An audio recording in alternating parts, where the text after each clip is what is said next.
Bienvenue dans ce podcast dans lequel on va parler des coachings, de comment améliorer notre technique de coaching, des conseils, outils, toutes des choses que j'ai appris dans ces 6 ans d'entrepreneuriat et en étant coach.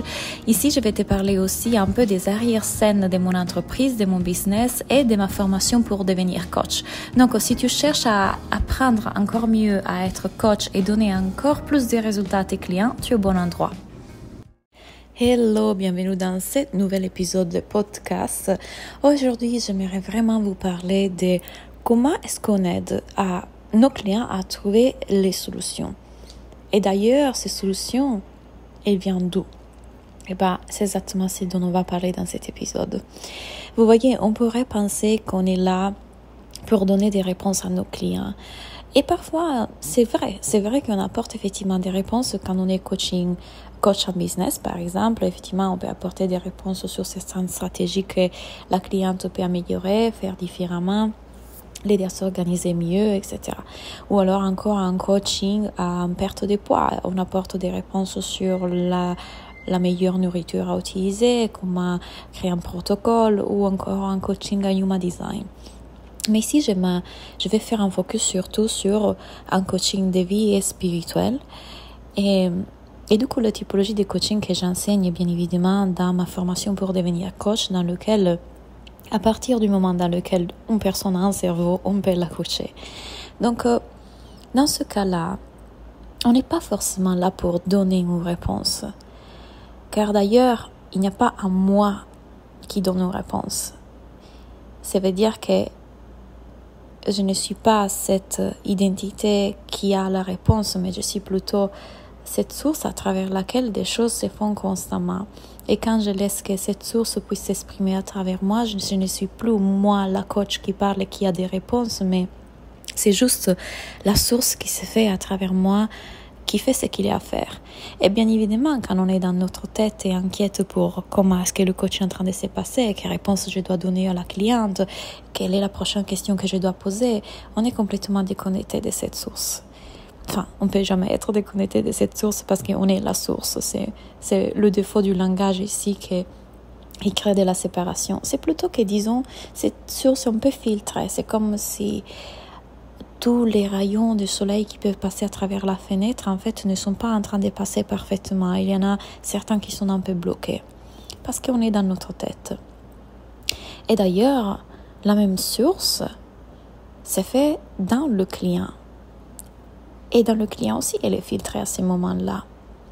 Donc, si nous, on reste connectés dans cet espace de présence, dans cet espace comme Eckhart Tolle l'appelle stillness, donc immobilité, et qu'on laisse en fait que tout ce qui doit être là soit là, en faisant attention donc à quand il y a ce filtre de notre mental pendant la séance, cette source peut s'exprimer à travers nous. Et du coup, on peut être cet exemple pour le client pour qu'il puisse voir que cette même source et toutes ces réponses sont déjà en lui. Donc, on pourrait croire que les solutions et les réponses se trouvent dans les pensées, dans la réflexion, dans plus d'analyse. Et le client vient à nous d'ailleurs avec ça. Il vient avec une problématique, ce qui est selon lui une problématique, et il commence à l'analyser, à avoir une solution A, une solution B, à ne pas savoir quoi faire, une réponse et une autre question.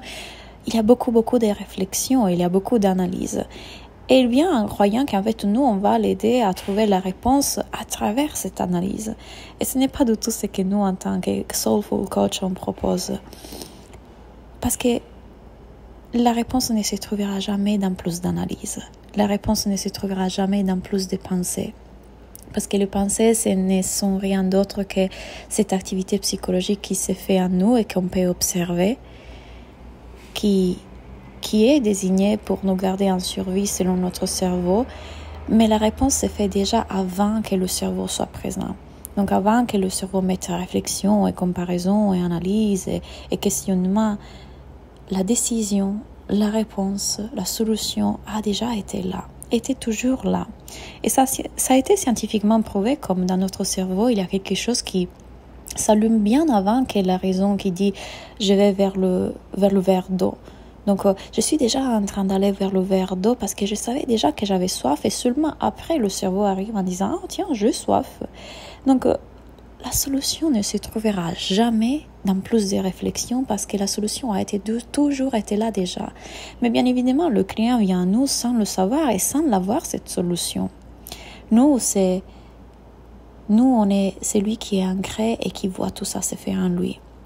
Nous, on est le coach qui peut voir qu'à ce moment-là, le client est complètement identifié avec sa psychologie, ses pensées, ses émotions, et qui n'arrive pas à voir que la solution a déjà été là, a toujours été là. Et j'utilise souvent la métaphore de la bulle de cristal. Quand je dis en fait que quand cette bulle de cristal de neige est agitée, on ne peut pas voir bien les personnages qui sont dedans. Et on doit attendre que cette neige se dépose pour qu'on puisse vraiment voir ce qu'il y a derrière. Et c'est la même chose pour notre esprit. Et en tant que Soulful Coach, nous, on le sait, on le voit. On voit l'agitation de la bulle de cristal de notre client et on voit à quel point, en fait, il croit être cette neige, cette météo, parce qu'il a oublié qu'il est le ciel derrière. Donc, nous, on aide le client à voir qu'il y a de la neige. On l'aide pas à décortiquer la neige et comme il est fait et comme il tombe et pourquoi elle est là. Et qu'on ne veut pas qu'elle soit là, et pourquoi il n'y a pas de soleil. Ça serait seulement rentrer dans sa psychologie et se perdre dans son mental, plutôt que l'aider à découvrir qui il est vraiment au-delà de tout ça, et à voir à quel point il est toujours bien, dans ce bien-être qui est toujours présent, dans cet état de paix et de présence qui est déjà là, dans lequel il s'y trouve toutes les réponses. Donc on ne va pas analyser la neige, et regarder la neige et vouloir changer la neige. On lui montre qu'il y a de la neige. Et on l'aide à laisser que cette neige s'apaise. Parce que quand cette neige s'apaise, on peut voir avec clarté les personnages derrière. Ça, c'est ce qu'on fait. Et c'est exactement à ces moments-là qu'on voit que la réponse avait toujours été là. Quelque part quand on abandonne la recherche, parce que qui cherchait était encore notre mental. Mais le client ne le voit pas, le client est dans cette recherche, il croit qu'il y a une recherche, il croit qu'il doit trouver une solution, il croit qu'il y a un problème. Nous, on est en train de lui montrer que toute cette activité qui se fait, tous ces questionnements, ces recherches, ces peurs, ces inquiétudes, c'est le cerveau.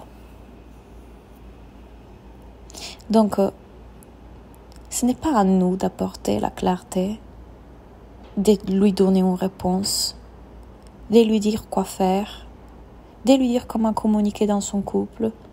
C'est pas forcément ça qu'on veut faire.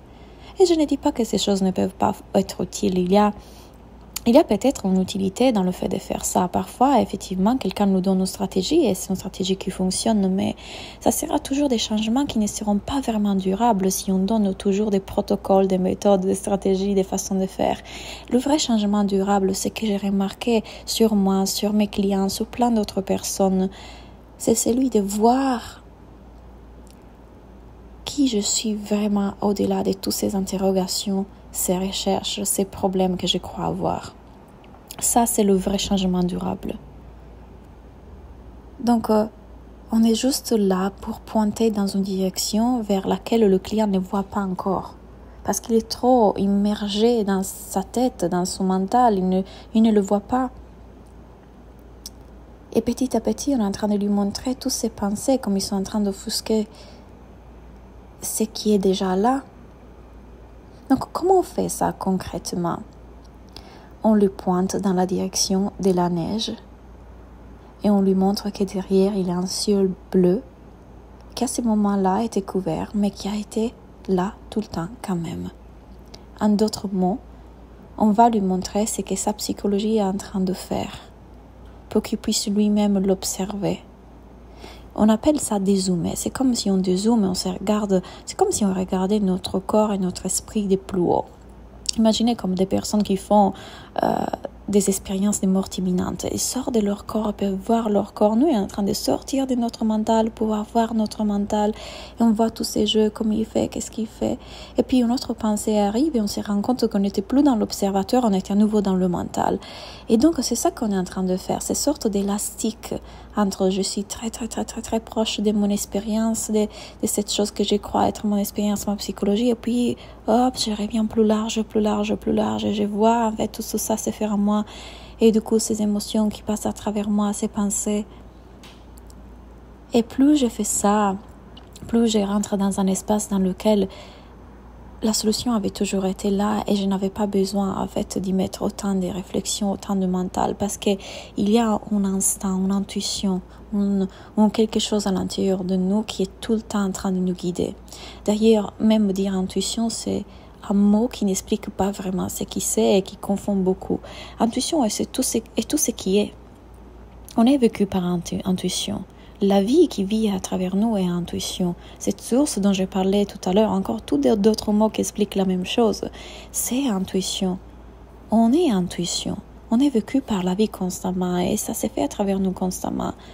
Et encore une fois, même là où il y a une distorsion créée par le mental et quelques filtres créés par le mental, c'est en tout cas la vie qui s'est fait à travers nous, qui nous fait expérimenter exactement ce qu'on a besoin d'expérimenter. Et on ira toujours vers cette direction qui finalement est celle qui doit s'exprimer à travers nous pour notre guérison, pour la guérison des autres, pour la libération de la planète, qui sait pourquoi en vrai, n'est-ce pas? On ne sait pas, on n'en sait rien, c'est un mystère. Mais nos coquins nous montrent aux clients qu'est-ce qui est en train de se passer dans sa psychologie est beaucoup plus grand que n'importe quel autre coaching on puisse lui donner. Plutôt que les stratégies, les protocoles, les méthodes qui sont seulement temporaires, sont des solutions qui peuvent durer un certain temps. Mais quand on le ramène à regarder qui est vraiment au-delà de tout ça, là, il s'y trouve quelque chose d'extraordinaire.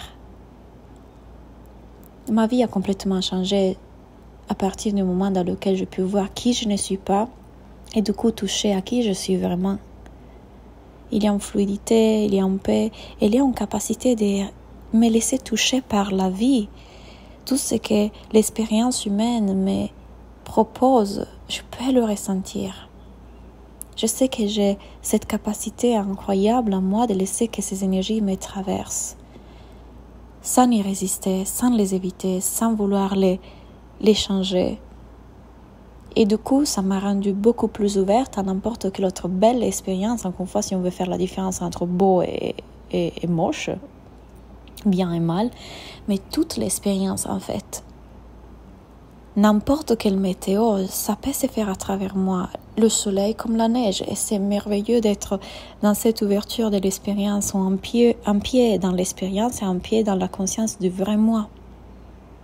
Ça change tout, ça change la vie, ça change la façon dont on vit la vie, et voilà pourquoi j'ai créé l'Académie de la vie. Et voilà pourquoi je crée mon programme Soulful Coach, pour que les gens apprennent à coacher de cette façon différente et comprennent en fait que on n'a pas besoin de changer les pensées des clients. On n'a pas besoin de manipuler leur esprit. On n'a pas besoin d'aller essayer de reprogrammer notre cerveau parce qu'on doit changer notre identité. Quand on comprend qui on est vraiment, ça n'a plus aucune importance. Donc j'espère que cet épisode de podcast vous a plu, vous a apporté des réponses qui probablement étaient déjà là, en tout cas. Et je vous rappelle que la session d'avril pour devenir coach est ouverte. On a déjà 2 personnes inscrites, donc il reste 3 places pour cette session d'avril. N'hésitez pas à remplir le formulaire que je vous laisse ici en bas pour prendre un appel avec moi et voir si la formation pour vous. Merci pour avoir écouté et à bientôt.